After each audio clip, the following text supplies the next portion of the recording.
In this video, I'll be guiding you guys on how to use ChatGPT to do Bible study. So, so the first thing you could do is ask for understanding verses and passages. Ask for something like explanations of difficult verses.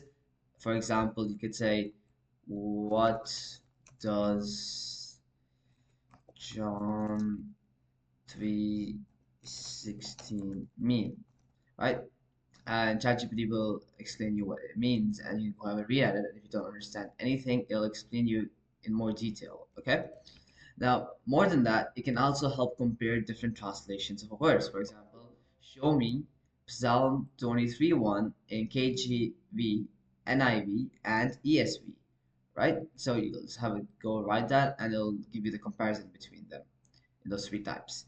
Then you can also use it for thematic studies, study specific topics like faith, forgiveness, or prophecy. For example, what does the Bible say about forgiveness? And perhaps get a list of relevant verses on the topic, explain, give me verses about wisdom, right? So if you could go ahead and say, give me verses about wisdom, right? So you could use ChatGPT to extract verses, things that you might not want to go through the whole book and find out bit by bit, but ChatGPT can bring out all the relatable verses in one go like that, right?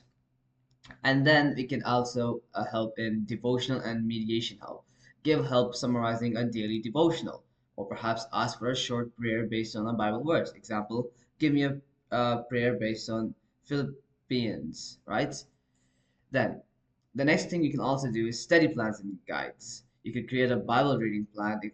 Say, example, make a 30-day reading plan about Jesus' teachings, right? You can ask ChatGPT to do that for you, and perhaps get a summarization of the entire books of the Bible.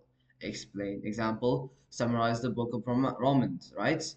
And lastly, you could also use ChatGPT to compare Christianity with other beliefs, ask about different interpretations of Christianity, compare Christianity with other religions.